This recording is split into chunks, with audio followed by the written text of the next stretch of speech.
Apresentar Isso é Bahia. Um papo claro e objetivo sobre os acontecimentos mais importantes do dia. Ajudar no diálogo com a população, além do acompanhamento da comunicação como um todo, com clareza e responsabilidade. São algumas das funções de uma Secretaria de Comunicação, seja ela na esfera federal, estadual ou municipal.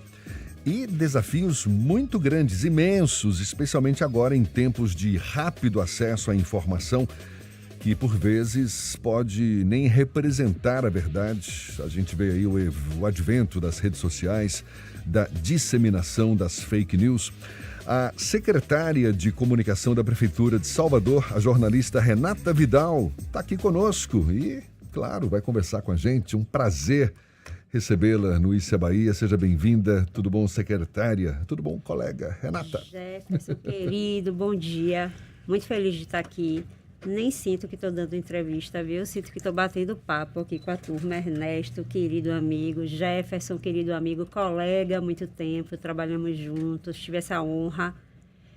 Quero aproveitar para agradecer o convite e dizer que estou muito feliz. Vamos lá, vamos bater papo. Pois é, a gente se conheceu, você atuando como jornalista na TV Record Itapuã, não é verdade? Sim, sim. A gente lá fazendo um jornalismo de interesse público, muitas vezes naquele papel de fiscal da sociedade, de olho na gestão pública. Agora, você como secretária de Comunicação da Prefeitura de Salvador. Ou seja, do outro lado, é mais difícil ser vidraça, Renata? Como é que está sendo essa experiência para você? Olha, Jefferson, tem sido, desde o primeiro dia, muito desafiador, extremamente desafiador. Mas eu costumo dizer que eu estou secretária, mas que eu sou jornalista. Minha cabeça funciona como cabeça de jornalista, não importa onde eu estou. Então, eu sempre falo para a minha equipe, uma coisa que a gente não pode perder de vista é a prestação de serviço. Não importa se eu estou no veículo, se eu estou na prefeitura, não importa. O que importa é que a gente tem que ter responsabilidade, seriedade e entender ao vivo é assim mesmo. Ao vivo é... Peraí. Vazou um áudio aqui, fugiu do controle, não sei de onde que tá vindo. Esse sistema é um vampiro, às vezes. Paulinho tá desesperado, tentando identificar. Jeff, a gente que fez ao vivo tanto tempo, né? A gente sabe que é isso aí mesmo. É isso aí. Pronto. Agora voltou a ficar sim. Em silêncio, diga aí. Mas voltando, eu sempre tenho isso como obrigação. Estando no poder público, eu acho que até mais ainda, Jeff, porque a gente tem obrigação de entregar isso para as pessoas, de levar, ainda mais hoje, né, Ernesto, em tempos de fake news, que inclusive colocam a vida das pessoas em risco. Eu acho que a gente precisa, enquanto poder público, ter essa consciência de ter muita seriedade, muita responsabilidade para levar a informação. Então, a gente, enquanto jornalista, esse jornalista clássico, né, de interesse público, a gente, de fato, assume muito esse papel de fiscal da sociedade, principalmente sim. Na gestão pública, não é, que envolve recursos públicos, ou seja, a gente sempre com um olhar crítico. Isso. Você está aí defendendo o papel do jornalista, da jornalista que você também é. Esse senso crítico fica fácil de ser exercitado num poder público, Renata? Olha, para mim, Jefferson, eu não tenho muita dificuldade, não. Porque o que precisa ser esclarecido, precisa ser esclarecido. E eu acho que a gente, que é imprensa, eu me coloco também nessa função, nesse papel, porque é o que eu sou essencialmente. Eu acho que a gente, inclusive, tem que agradecer as oportunidades de esclarecer as coisas. Principalmente quando você tem uma gestão séria e comprometida. Uhum. Então, muitas vezes a gente erra, sim. Mas que bom que a gente tem o espaço para esclarecer, para debater, para provocar reflexão e também para fazer autocrítica, se reinventar e corrigir o erro quando for necessário. Então, eu acho que não tem que haver de nenhuma das partes má intenção. Olha, você não pode falar de mim. Não é isso. Fale, mas nos dê a oportunidade de esclarecer. Fazer o contraponto, né? Isso. Eu acho que isso é o saudável. Eu acho que a gente não pode, Jefferson, a gente não pode, Ernesto, enquanto jornalistas e enquanto cidadãos, deixar de exigir que as coisas funcionem dessa forma. Então, não tem isso de... eu sei que existe e se fala muito ser vidraça, ser pedra, mas eu acho que se todos nós tivermos essa consciência de que no final de tudo o que importa é ter uma informação primorosa, séria e responsável, eu acho que todo mundo sai ganhando, né? Com certeza. Agora, Renata, eu fiz o caminho inverso ao teu, né? Eu estive na área pública, agora estou aqui de volta ao batente. Essa experiência é interessante, a gente vê um pouquinho de cada lado aí da situação e das possibilidades de trabalho de um jornalista. Agora, claro, quem está numa assessoria de um governo, de uma empresa, de uma instituição, tem sempre que buscar realçar os aspectos positivos e minimizar o que é negativo. Isso é o elementar da... Sim. Agora, esse tensionamento aí que o Jefferson falou entre nós que estamos aqui, vamos dizer assim, na posição de estilingue, de olhar, como dizer Rui Barbosa, a vista da nação, a imprensa Sim. como vista da nação, etc.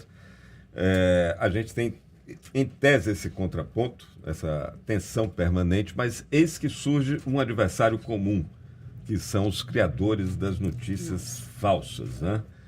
De que maneira uma prefeitura, por exemplo, consegue fazer frente a essa onda avassaladora de mentiras, de desinformação que campeia e que afeta, por exemplo, cobertura vacinal, cria condição para o retorno de doenças já erradicadas?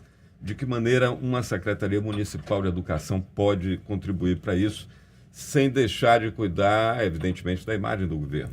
Olha, eu sempre gosto muito de levar essa discussão, Ernesto. Nós temos, me permita aqui dizer, a Prefeitura de Salvador no Instagram é a prefeitura mais seguida do mundo. Então, quando eu digo isso, é por vaidade, por competitividade. Claro que a gente fica feliz e orgulhoso com o resultado desse trabalho, mas eu acho que, acima de tudo, hoje a gente tem mais de 1 milhão de seguidores, juntando todas as nossas redes, e o nosso Instagram, eu posso dizer a você que é um fenômeno, porque nós temos uma quantidade de interações absurda. Eu estava vendo aqui o vídeo que a gente fez pro Dia da Mulher. Só um vídeo teve mais de 1,5 milhão de visualizações. Então, quando eu digo e quando eu ressalto esse peso, essa importância que as nossas redes têm, eu digo isso porque é uma forma que a gente encontra do poder público ser fonte oficial de informação. As pessoas nos buscam para criticar, para elogiar, mas, acima de tudo, para se informar, para nos buscar como fonte oficial de informação. Então, eu acho que quando a gente até coloca a cara para bater, fazendo uma rede social, às vezes um pouco mais ousada, vou chamar assim, a gente, claro que recebe muitas críticas, claro que a gente apanha muito, mas, acima de tudo... Sempre no limite, né? Sempre no limite. E sempre recebendo críticas também. Mas eu defendo isso até o fim, porque eu acredito de verdade que, fazendo esse trabalho, que levando as pessoas para as redes oficiais de informação, seja da prefeitura, dos governos, dos órgãos públicos, a gente, com isso, Ernesto, evita que as pessoas possam ir buscar informação em fontes não oficiais, porque isso é muito perigoso. Durante a pandemia, isso ficou muito evidente para a gente, isso foi muito forte, porque as pessoas iam o tempo inteiro, prefs, eles nos chamam carinhosamente de prefs nas redes, prefs, e aí, como pode tomar vacina, não pode, a gente tem que escolher a vacina, e a gente, inclusive, evita que desserviços sejam prestados e que ideias assassinas mesmo sejam disseminadas, como na época, eu não sei se vocês lembram, mas teve muita repercussão, a gente fez um vídeo que foi o sommelier da vacina. Um rapaz que estava na fila, e aí, quando chegou a vez dele, ele perguntou qual era a vacina, quando a pessoa disse qual era, ele arrancou com o carro. Então, a gente pegou isso e usou um pouco de humor, mas para levantar um tema que precisava ser debatido, que precisava ser levantado mesmo. Então, eu acho que quando a gente reforça a nossa comunicação, quando a gente... E eu falo isso não é só das redes sociais, não. Por exemplo, a gente tem um serviço de motos com alto-falante que entram em vielas, em locais que o carro de som, por exemplo, não alcança. Então, tem mensagens que a gente se esforça ao máximo para levar literalmente todos os 4 cantos da cidade. O uso do humor, de uma linguagem mais solta, mais descontraída, assim, ele, em alguma medida, ele compromete a seriedade ou a credibilidade que se espera da comunicação pública? Ou é sempre arriscado a gente lançar a mão para, às vezes, chegar mais perto do público que a gente quer comunicar? Eu sou uma defensora da gente, sim, flexibilizar mais a linguagem, da gente usar o humor, sim, da gente usar todas as ferramentas e recursos, Ernesto, para chegar até as pessoas, para provocar reflexões, para levar a informação. É claro que essa é uma linha muito tênue, né? E a gente tem um desafio constante de entender qual é esse limite. É claro que numa rede oficial a gente não vai ficar o tempo inteiro só brincando ou só lançando mão do humor. Então, o que é que a gente tenta fazer? E eu acho que tem dado muito certo. A gente equilibra muito.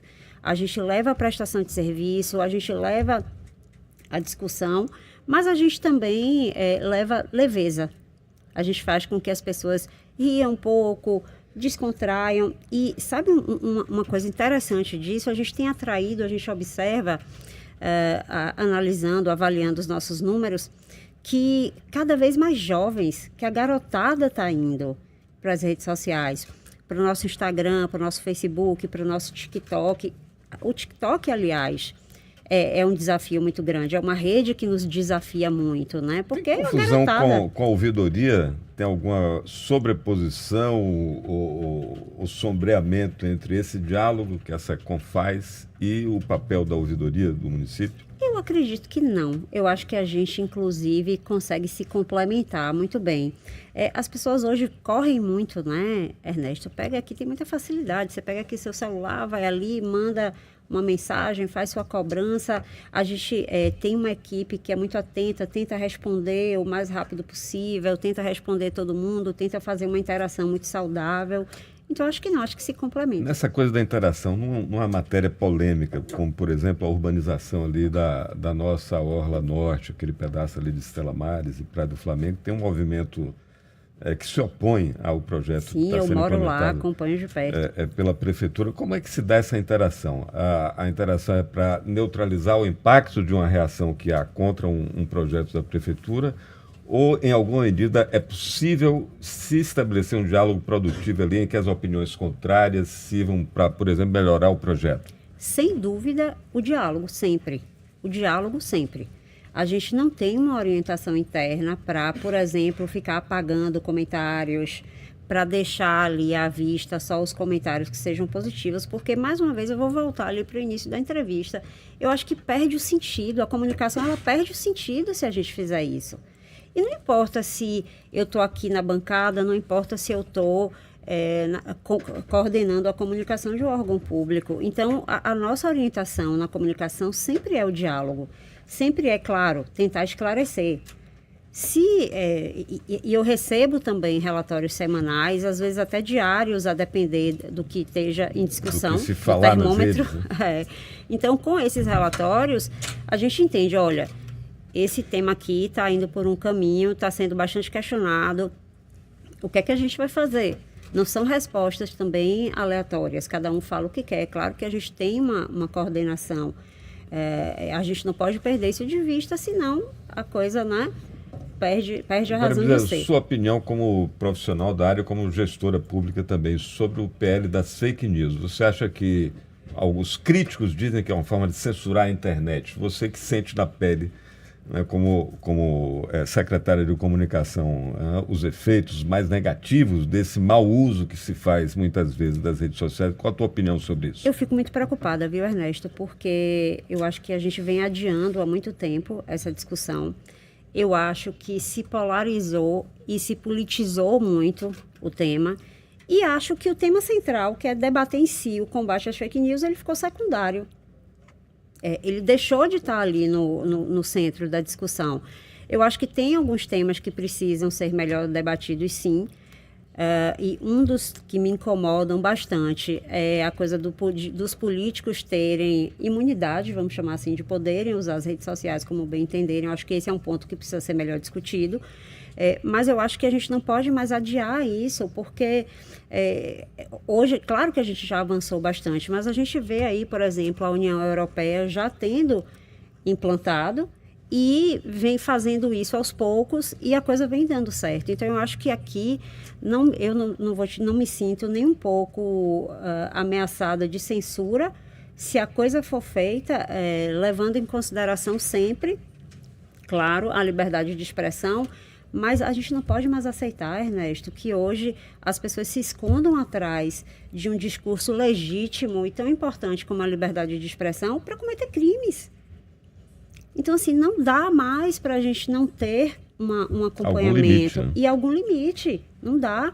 A gente viu recentemente aí essa loucura que foi, né, a onda de ataques às escolas e que isso aconteça livremente em redes sociais. Então, não dá para as empresas acharem que não tem responsabilidade, mas, ao mesmo tempo, a gente precisa encontrar a medida para que isso não seja uma desculpa para a gente voltar a tempos perigosos de qualquer tipo de censura que ultrapasse os limites também. Renata, até para a gente já caminhando aqui para o encerramento, uma pena, mas o tempo voa.